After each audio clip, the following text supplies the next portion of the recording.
राधे राधे, जय श्री कृष्णा। समूचा ब्रज 84 कोस मंडल भगवान श्री राधा कृष्ण की लीलाओं से आच्छादित है। हर स्थल पर भगवान राधा कृष्ण ने ऐसी लीलाएं की हैं जो आज भी हजारों वर्ष बाद भी भगवान राधा कृष्ण की मधुर स्मृतियों को ताज़ा करती हैं। और तभी देश विदेश के करोड़ों भक्त प्रतिवर्ष ब्रज में इन स्थलों पर जाते हैं और वहाँ का आनंद लेकर स्वयं को आनंदित करते हैं और भगवान की जो लीला हैं उनकी जो सरस कथा है उसको सुनकर एक असीम अपने अंदर आनंद की अनुभूति करते हैं। तो ऐसी जो लीला है ब्रज मंडल 84 कोस की बात करें तो ब्रज 84 कोस मंडल हमारे भारत के 3 राज्य उत्तर प्रदेश, हरियाणा और राजस्थान में 3 प्रांतों की सीमाओं में है, जबकि लगभग 85% उत्तर प्रदेश में है और थोड़ा थोड़ा राजस्थान और हरियाणा में है।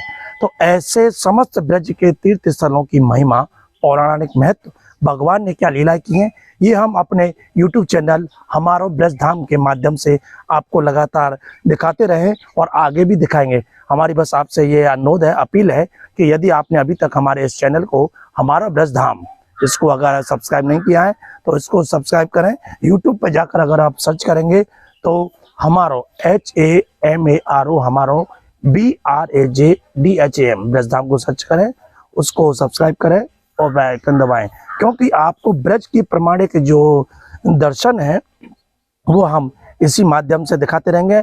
मैं सुशील गोस्वामी नंदगाम का निवासी हूँ, नंद बाबा मंदिर का सेवायत हूँ।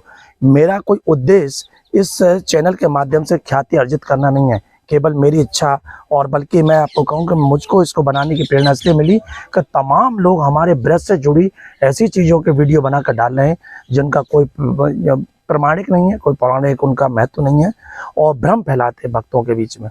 तो उन सब के लिए इसलिए मुझको ये बनाना पड़ा और मैं ये दिखाने का प्रयास कर रहा हूँ, आप तक पहुँचा रहा हूँ कि आप इन चीज़ों को जानें, समझें कि इनका भगवान ने यहाँ क्या लीला की है, क्या यहाँ का महत्व है, क्या स्थल है। तो आज हम ब्रज के ऐसे ही एक दुर्गम स्थल पर मौजूद है जिसको आदि बद्री नाम से कहा जाता है।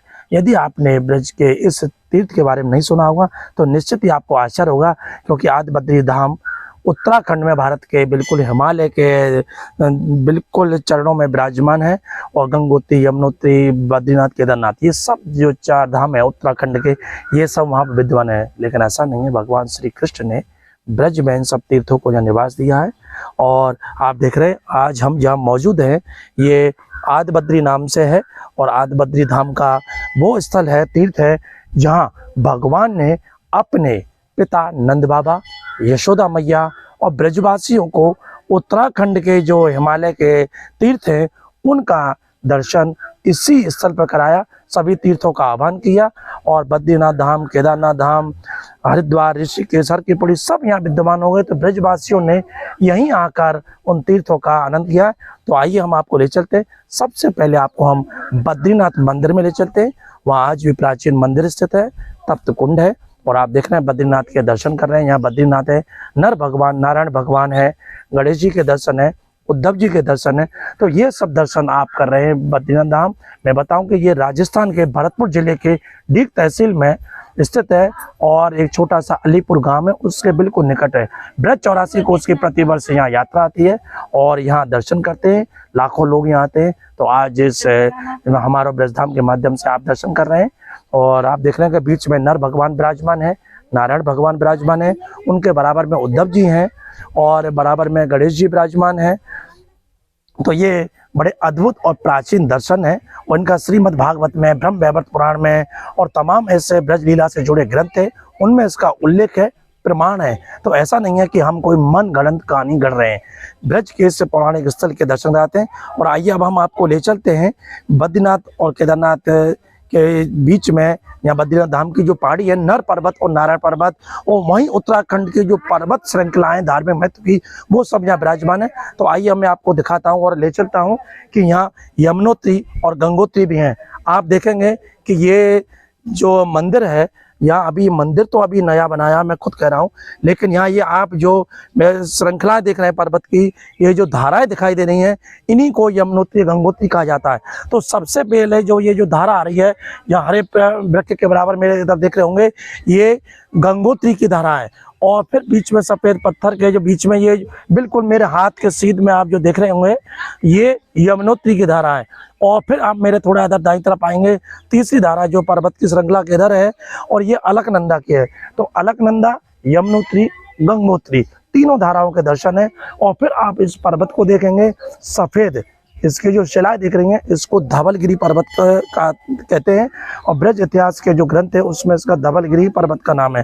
और अब मेरे दाईं तरफ जो आप पर्वत देखेंगे ये वही नर पर्वत है जहाँ आदिबद्री का मंदिर है और ये नर पर्वत, और इसके ठीक सामने जो है वो नारायण पर्वत। तो नर पर्वत और नारायण पर्वत के बीच में ही ये आदिबद्री का मंदिर स्थित है। और आप देखेंगे जो पीछे जहाँ से ये गंगोत्री की धार आ रही है वहाँ देव सरोवर है। देव सरोवर जो कि उत्तराखंड का प्रमुख तीर्थ है वो भी यहाँ विद्यमान है। तो इस तरह से यहाँ ऐसे तीर्थ है और आप देखेंगे कि यहाँ श्रद्धालु समय समय पर आते। तो आइए कुछ श्रद्धालुओं से पूछें, क्योंकि इतनी दुर्गम जगह पर यहाँ कोई आवागमन का साधन नहीं है। अगर आप यहाँ आएंगे तो अपने ही वाहन से आपको यहाँ आना पड़ेगा, बाकी यहाँ कोई ऐसे साधन नहीं है, क्योंकि ये बहुत अंदर जाकर पहाड़ों के बीच में है और तमाम श्रद्धालु आ रहे हैं यहाँ दर्शन कर रहे हैं। आइए उनके हम पास चलते हैं और पूछेंगे। भैया सुनिए, हाँ आपका शुभ नाम? मेरा नाम गौरव है। गौरव, आप यहाँ आए हैं, क्यों आए हो आप? ये बहुत प्राचीन स्थल है जी। यहाँ पे नंद बाबा को भगवान श्री कृष्ण ने उत्तराखंड के जितने भी प्रमुख तीर्थ स्थल हैं उनके दर्शन कराए थे। ये आपने गंगोत्री, यमुनोत्री, नर नारायण पर्वत, बद्रीनाथ जी का यहाँ धाम है, तो यहाँ हम दर्शन करने के लिए आए। अच्छा, यहाँ आप आए हो तो यहाँ आने के लिए अगर कोई बाहर से आना चाहे तो क्या साधन है, कैसे पहुँचेंगे? देखो यहाँ पर अब तो जो राजस्थान सरकार है उसने ब्रज परिक्रमा का एक बड़ा मार्ग भी बना दिया है। वहाँ कार से भी आप आ सकते हैं और बाइक से भी तो लोग आते ही हैं, लेकिन कार का भी सुगम रास्ता है, आप आराम से यहाँ पहुँच सकते हैं। ये डीग तहसील में है। और यहाँ आपका क्या नाम है? मनोज, कहाँ रहते हो? कुमेर, राजस्थान में। तो यहाँ क्यों आए हो आज? दर्शन करने आए। दर्शन करने। क्या जानते हो यहाँ के बारे में? ये कौन सी जगह है ये? आदिबद्री के दर्शन करने आए। तो देखिए और भी हैं यहाँ, माता जी आई, आइए इनसे भी पूछेंगे। जी आपका क्या नाम है? मेरा आरती सिंघल। आरती सिंघल। आप यहाँ आए तो ये कौन सी जगह, क्या जानते हो यहाँ के बारे में? रुको भाई, कोई नहीं है, आप बताएं। हम कौन सी जगह है ये तीर्थ? आदिबद्री। आदिबद्री है। तो जो उत्तराखंड में आदिबद्री के दर्शन है वो यहाँ होते हैं। हाँ, जो लोग उत्तराखंड नहीं जा सकते वो यहाँ दर्शन कर सकते हैं। यहाँ कर सकते हैं। कैसा लग रहा है यहाँ का? बहुत अच्छा लग रहा है। अच्छा लग रहा है। और क्या क्या दर्शन है आदिबद्री में? यहाँ पर गंगोत्री है, यमुनोत्री है, अलकनंदा है, लक्ष्मण झूला है और केदारनाथ जी भी हैं, रामेश्वर भी है, सारों धाम यहीं पर है। तो देखो यहाँ जो आ रहे तीर्थयात्री श्रद्धालु उनसे आपने हमने बात कराई, आपने उनके मुंह से सुना कि उत्तराखंड के जितने भी तीर्थ हैं, माता जी ने अभी गिनाया कि यहाँ पर गंगोत्री, यमुनोत्री, अलकनंदा है, रामेश्वरम है, आदिबद्रीनाथ, केदारनाथ, पशुपतिनाथ के दर्शन है। तो उत्तराखंड के सभी तीर्थों के दर्शन है। आज हम अपने इस वीडियो के माध्यम से आपको आदिबद्री के दर्शन करा रहे हैं। और आपको मैंने बताया, एक बार फिर बताऊँ कि राजस्थान के भरतपुर जनपद के डीग तहसील में और दिदावली गाँव से जब आएंगे तो एक छोटा सा गांव है अलीपुर गांव की सीमा में आता है आदिबद्री धाम। और आप देख रहे हैं कि लोग यहाँ आते हैं, बड़ा रमणीय स्थल है। और यहाँ की जो छटा है, जो प्राकृतिक छटा वास्तव में मन को आकर्षित करने वाली है। एक तो यहाँ का जो प्रकृति का जो दर्शन है वो बहुत सुंदर है, दूसरा भगवान की लीला से जुड़ा हुआ स्थल है। तो इसमें और दोहरी बात हो गई कि एक साथ आपको दो लाभ मिलेंगे। बरसात के दिनों में यदि आप यहाँ आएंगे तो वास्तव में जो मैंने आपको आज ये दिखाया, गंगोत्री, यमुनोत्री, अलकनंदा, यहाँ जल की धाराएं बहती हैं, देव सरोवर है, उसमें बहुत निर्मल जल वहाँ रहता है और हरियाली जो है, पहाड़ पूरे उससे ढक जाते हैं। तो उस वक्त और ज्यादा यहाँ का रमणीय स्थल है। सर्दियों में आओगे तो और ज्यादा आपको आनंद आएगा। बाकी पूरे वर्ष भर लोग यहाँ आते हैं और यहाँ आनंद लेते हैं। तो आइए यहाँ के और आपको नजदीक ले जाकर दिखाते हैं कि आपने दर्शन तो किए, आदिबद्रीनाथ धाम के तप्त कुंड के दर्शन किए और देव सरोवर के दर्शन किए, गंगोत्री, यमुनोत्री के दर्शन किए। देखिए मैं आपको मंदिर दिखा दूं, ये गंगोत्री जी का मंदिर है और यमुनोत्री जी का मंदिर है। और एक यहाँ का जो विशेष दर्शन है, जो यहाँ, क्योंकि ये पर्वत श्रृंखलाएं और पर्वत श्रृंखलाओं में शिलाओं के बीच में ही यहाँ सब दर्शन है। और यहाँ लक्ष्मण झूला है, लक्ष्मण झूला के लिए ऐसा नहीं है कोई झूला यहाँ बनाया गया हो, ये प्राकृतिक निर्मित है। और आप देखेंगे पत्थर की जो शिलाओं को लेकर बनाया गया है। और आज यहाँ पर ये मंदिर बन गया है गंगोत्री यमुनोत्री का, तो वो शिलाएं ढक गई हैं, लेकिन इन्हीं शिलाओं को यहाँ लक्ष्मण झूला बताते हैं। यहाँ के जो महंत थे गोपीदास जी, वो अब रहे नहीं, और गोपीदास जी ने आज से लगभग 20 वर्ष पूर्व जब हम आए तो उन्होंने बताया था ये जो शिलाएं दिख रही हैं आपको, ये ही लक्ष्मण झूला की शिलाएं थी। जब मंदिर नहीं था तो ये शिलाएं कंपन करती थी, इन पर अगर लोग बैठ के थोड़ा इनको अगर हिलाते थे तो ये शिलाएं करती थी। आप साइड से देखेंगे तो दिखेंगे कि इतनी बड़ी शिलाएं और बीच में इनमें गैप है।